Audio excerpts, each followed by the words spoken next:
je reviens sur ma question, le président de la République, lors de sa conférence de presse, a semblé pratiquement fermer la porte aux négociations avec l'opposition locale, l'opposition non armée, alors que cette opposition non armée réclame... Perezida wa Repubulika mu kiganiro cy'abanyamakuru yasaga n'ufunga burundu imiryango y'ibiganiro n'abatavuga rumwe n'ubutegetsi bo mu gihugu. Abatavuga rumwe n'ubutegetsi badafite intwaro, mu gihe abo badafite intwaro bo basaba ubutitsi ibiganiro by'imbona nkubone, ariko hagati aho ntibasobanukirwa. Mwanga kugirana ibiganiro n'abatavuga rumwe n'ubutegetsi badafite intwaro. Kuba leta iganira n'abatavuga rumwe n'ubutegetsi bitwaje intwaro nuko bafashe intwaro. Perezida yavuze ko AFC M23 yari Joseph Kabila, ko muganira na AFC M23 aha niho abantu badasobanukirwa. Mbese politiki ya leta muri ibyo biganiro ni iyihe? Muraganira kuki? Kandi kubera iki rwose mufasha abantu kubisobanukirwa? Patrick MUYAYA hano mu gusubiza yagize ati twabivuze kuva aya makimbirane yatangira, kandi kenshi hano kuri televiziyo y'igihugu icyo mugomba kumenya nuko amakimbirane turimo ari ikibazo cy'umutekano mbere na mbere, gituruka ku gitero cyagaragajwe bihagije n'ibimenyetso, si ikibazo cya politike. Ikibazo cy'umutekano nicyo kiri gukemurirwa mu rwego rw'ibikorwa bya Washington hamwe na se wacyo ari u Rwanda, kuko hari isano ya shitani n'ubugizi bwa nabi hagati y'u Rwanda na M23. Umwana niwe uri gukemurirwa idoha. Ntimwibagirwe ko mu ntangiriro z'ububyutse bw'iki kibazo mu gice cya mbere cy'umwaka wa 2025 habaye umwanzuro 2773 w'akanama gashinzwe amahoro n'umutekano k'umuryango w'abibumbye wasabaga mu bindi, ariko unavuga ko gukura ingabo z'u Rwanda no guhagarika ubufasha bwose kuri izo nyeshyamba za M23 byari ngombwa kugira ngo tugere ku mahoro. Ndashaka kubabwira amateka yose twanyuzemo, cyane cyane i Rwanda, ariko hano dufite ubuhuza bw'abanyamerika bwinjiye hagati ya Repubulika ya Demokarasi ya Kongo n'u Rwanda. Dufite amasezerano yasinywe imbere ya Perezida wa Amerika ku wa 4 Ukuboza 2025. Dushobora kuvuga ko mu buryo bw'ibanze cyangwa mu nyandiko tumaze kubona umuti w'ikibazo. Mbere na mbere kubirebana na se u Rwanda, kubirebana n'umwana M23 hari byakozwe cyane cyane idoha, nyuma bikimurirwa i Montreal. Muri urwo rwego murabizi, iyo wamaze kugera ku meza y'ibiganiro ukaganira iba ari intambwe ikomeye. Uyu munsi twebwe by'ukuri dufite igikorwa cyihutirwa. Ikihutirwa ni ugushyira iherezo ku miyoborere y'ubugizi bwa nabi abaturage bacu bahura nayo buri munsi. Ndabibabwira, amasezerano arahagaragara. Ndizera ko amasezerano ya Washington yatangajwe bihagije kugira ngo buri wese abashe kuyasoma. Muri ayo masezerano niho muzabona impamvu turimo kuganira, kuko ikibazo nuko rimwe na rimwe abantu bavuga batitaye kuko banza gusoma. Inyandiko zirahagaragara. I Doha, i Washington twakoze amasezerano yibanze cyane ku bibazo bibiri: ikibazo cy'umutekano, twavuze by'umwihariko kuri CONOPS, ivanwa ry'ingabo z'u Rwanda no guhagarika kwacu inkunga cyangwa ubufatanye na FDLR. Mu byanditswe muri aya masezerano, ku ruhande rumwe hari n'umugereka wibanda kwishyirwaho ry'urwego rw'ubufatanye mu by'ubukungu mu karere, kuko u Rwanda ruzahora ruri umuturanyi wa Repubulika ya Demokarasi ya Kongo. Tugomba kureba rero uburyo tuva muri ibihe by'intambara tukajya mu bihe by'amahoro. Nimwibagirwe ko intambara u Rwanda rudushozaho, u Rwanda rikora hanini kubera inyungu z'ubukungu. Ibyo nibyo turimo kuganiraho. Nyuma y'ibyo hari igice cy'umwana w'inyeshyamba turimo kuganira i Doha. Nimwibagirwe ko habaye amasezerano yibanze yasinywe, atekereza muri Nyakanga k'umwaka ushize. Hanyuma habayeho amasezerano y'imikoranire garagazaga neza ibibazo bigomba kuganirwaho cyane cyane ikibazo cya M23, irekurwa ry'imbohe n'andi masezerano azaganirwaho mu minsi iri imbere mu biganiro n'intumwa z'abanyamerika hamwe n'inzobere zacu. Igitekerezo hano ni ukwibaza uburyo dushyira iherezo ku kibazo cy'umutekano gikomoka ku gitero cy'u Rwanda. N'ingendo zo kuvayo mwabonye mu minsi ishize, urugero Isange bisanzwe izo ngabo z'u Rwanda zigomba kuva ku butaka bwacu zigasubira mu Rwanda aho gukora ibikorwa byo kwimuka by'abaringa nk'uko babimenyereye. Rero hano kugaruka ku gitekerezo cyanyu cy'ibiganiro, ndibutsa ko imbere mu gihugu, ndibutsa mbere na mbere ko perezida nk'uko nabivuze mu ntangiriro yatowe ku bwinshi. Ntabwo duhanganye n'ikibazo icyo ari cyo cyose cy'ubuziranenge bw'ubutegetsi, ahubwo perezida wa repubulika yamaze kubivuga. Ndatekereza ko yavuze ko hari abatavuga rumwe n'ubutegetsi uyu munsi, ariko iyo avuga ibiganiro si ukubera ikibazo cyo kutemerwa, si ukugira ngo habeho ubumwe bw'igihugu, ahubwo ni ukugira ngo ashimangire ubumwe bw'igihugu. Babarira rwose Jessica, ntabwo dukeneye ibiganiro ngo twumve ubumwe bw'igihugu mu gihe duhanganye n'umwanzi wo hanze. Nshobora kubaha ingero, iyo murebye hari Dr Mukwege cyangwa nyakubahwa Fayulu ntibigeze bareka kutunenga, ariko iyo bigeze ku kibazo cy'ibitero bashyiraho umurongo utukura, ntabwo abivanga. Hano dufite umwanzi wo hanze, kandi ngewe nshaka ko batunenga byose, nshaka ko banenga imiyoborere yacu, ariko ntabwo nzigera numva ukuntu habaho abakongomani badashobora kwamagana ibi bigaragara ku rwego rw'isi. Niba mutizera inzego zacu, hari raporo z'umuryango w'abibumbye zikorwa buri gihe.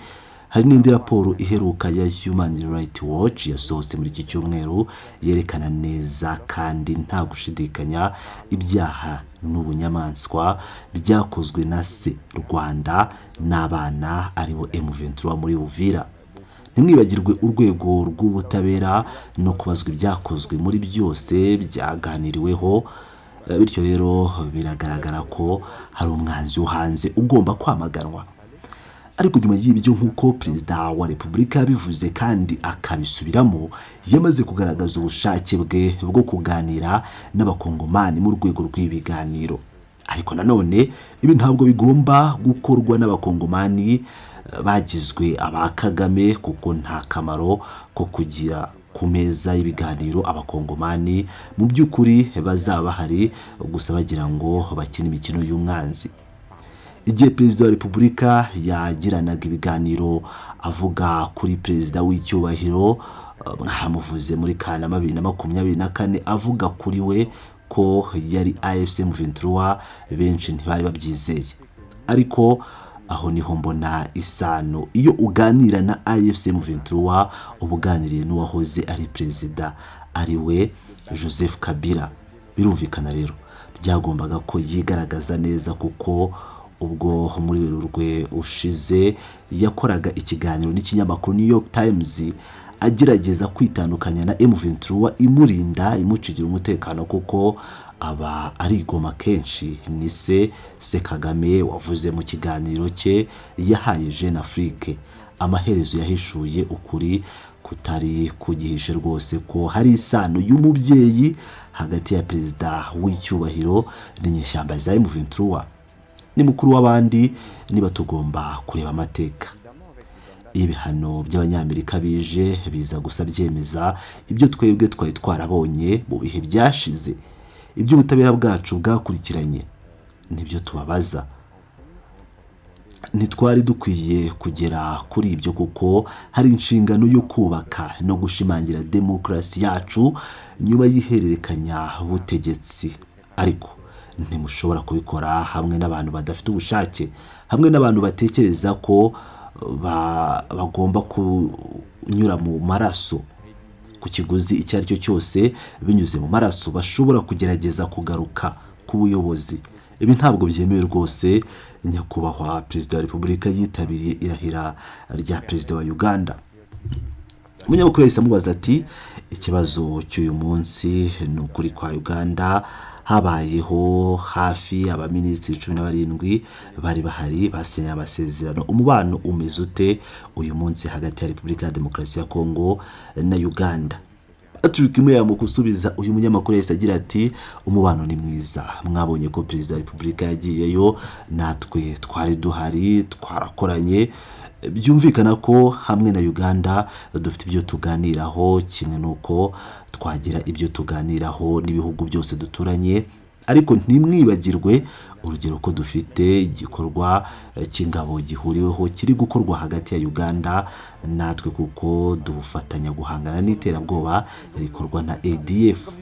Ku bindi bibazo bisigaye birumvikana, ibiganiro twagiranye mu gihe cyo gutegura isinywa ry'aya masezerano y'ubwumvikane byadufashije gushyira akadomo ku nyuguti ya I, gusobanura neza ibintu ku bibazo bimwe na bimwe, bityo rero twateganyije uburyo buhoraho bwo gukurikirana ibyo twumvikanyeho kugira ngo twizere neza ko ibibazo byose biteza umwuka mubi byakemutse neza, kandi kugira ngo dushobore kugirana umubano utuma abenegihugu bagenzi bacu batuye mu bice by'imipaka bakora ubucuruzi kandi bakiteza imbere mu mishinga yabo y'ubukungu, kuko Basel ntitugomba kwibagirwa ko ibihugu duturanye ari nk'abavandimwe b'umuryango umwe.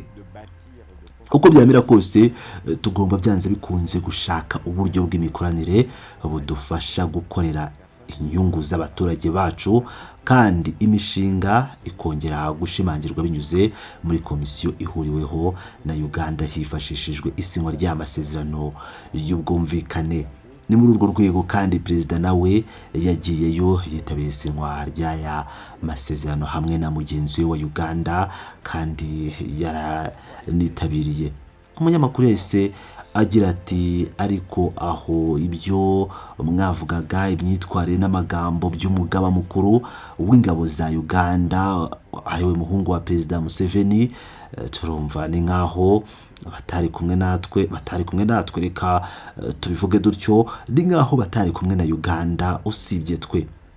Minisitiri Patrick Muya ati umva uko byaba biri kose mufite abasirikare ba Uganda bagwa iruhande rwacu barwanya inyeshyamba, rero hariho imyitwarire nshaka kuvuga ko igamije gushimisha abantu gusa, cyangwa se bitewe n'ibikenewe ku mbuga nkoranyambaga, hakabaho n'imyitwarire ya diplomasi ishyirwa mu bikorwa, ikaba ari ibintu bitandukanye rwose. Twebwe kuri twe ikidushimishije cyangwa ikidushishikaje ni ibikorwa mu buryo bwemewe kandi bitashingiye ku cyifuzo icyo ari cyo cyose cyo gushaka kuvugwa cyane ku mbuga nkoranyambaga. Ntabwo ari uko dutekereza ko ibintu bikomeye bigomba gukemurwa. Reka tuvuge kuri Nairobi. Umunyamakuru niwe wahise umubaza ati reka tuvuge kuri Nairobi mbere yuko tugaruka ku kiganiro cya Perezida n'abanyamakuru, hanyuma tukabareka mukigendera kuko mufite izindi gahunda. Mwari Nairobi hamwe na Perezida wa Repubulika, ibyo byose mwakurikiye ikiganiro cya Perezida w'Ubufaransa aho yongeye kutugarura ku biganiro. Buri wese atekereza ko abakongomani bakwiye kugirana ibiganiro, ko abakongomani bakwiye kuganira.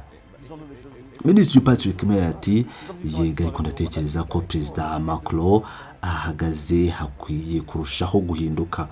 Wenda ntiyabonye amakuru mashya aheruka kuri ibyo bibazo, ntabwo ndi mu ikipe ye, nta bindi byinshi nabivugaho.